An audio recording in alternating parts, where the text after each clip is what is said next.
AMNS કંપનીમાં વિરોધ મામલે ગુનો દાખલ કરવામાં આવ્યો છે અને હજીરા પોલીસ સ્ટેશનમાં બીએનએસની કલમ 109 મુજબ ગુનો દાખલ કરવાની તજવીજ હાથ ધરવામાં આવી છે। ત્યારે ક્રાઇમ બ્રાન્ચ, એસઓજી તેમજ પોલીસ દ્વારા ચાંપતો બંદોબસ્ત રાખવામાં આવ્યો છે। અત્યાર સુધીમાં 46 થી વધુ આરોપીને રાઉન્ડ અપ કરવામાં આવ્યા છે। સાથે જ બીજા આરોપીઓની ઓળખ કરી અને તેને પકડવા માટે તમામ ટીમો દ્વારા કોમ્બિંગની પ્રક્રિયા ચાલુ છે। પોલીસ બંદોબસ્ત અને પેટ્રોલિંગને લઈ હાલ એએમએનએસમાં શાંતિનો માહોલ છે। પાણીપતમાં એક કર્મીના મોત બાદ ગઈકાલે આક્રોશ જોવા મળ્યો હતો।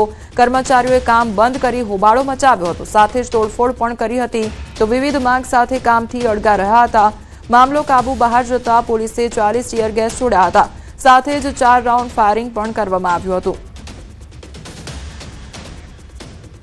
મહેસાણાના ગાંધીનગર લિંક હાઈવે રોડ પર વહેલી સવારે ગમખ્વાર અકસ્માત સર્જાયો। ખનીજ ભરીને પસાર થતા બેફામ ડમ્પર ચાલકે સ્કૂલ બસને અડફેટે લીધી તો શબરી વિદ્યા વિહારની સ્કૂલ બસને પાછળથી જોરદાર ટક્કર મારતા બસમાં સવાર વિદ્યાર્થીઓના જીવ તાળવે ચોંટ્યા હતા। ટક્કર એટલી જોરદાર હતી કે બાળકો ચીસાચીસ કરવા લાગ્યા હતા। આ અકસ્માતમાં 2 થી વધુ વિદ્યાર્થીઓને ઈજાઓ પણ પહોંચી છે। ઘટનાની જાણ થતાં જ આસપાસના લોકો દોડી આવ્યા હતા અને ઈજાગ્રસ્ત વિદ્યાર્થીઓને નજીકની હોસ્પિટલમાં ખસેડવામાં આવ્યા હતા। અકસ્માત સર્જી ડમ્પર ચાલક ઘટનાસ્થળેથી ફરાર થઈ ગયો હતો। બનાવની જાણ થતાં જ સ્થાનિક પોલીસે ઘટનાસ્થળે પહોંચી તપાસ હાથ ધરી।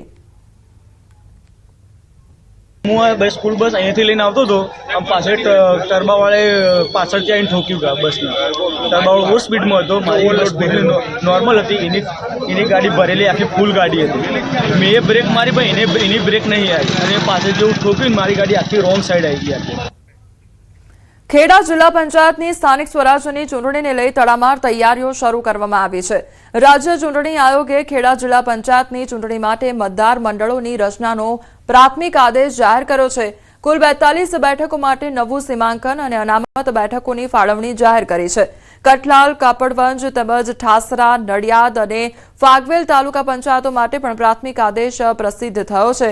2011ની વસ્તી ગણતરીના આધારે તમામ મતદાર મંડળોની રચના કરવામાં આવી છે। પછાત વર્ગો માટે 27% બેઠક અનામત રાખવામાં આવી છે તો ખેડાની 42 પૈકી 14 બેઠકો સામાન્ય કેટેગરી માટે બિન અનામત ફાળવવામાં આવી। સીમાંકન અને ફાળવણી અંગે જનતા આદેશની તારીખથી 7 દિવસમાં પોતાના વાંધા સૂચનો રજૂ કરી શકાશે।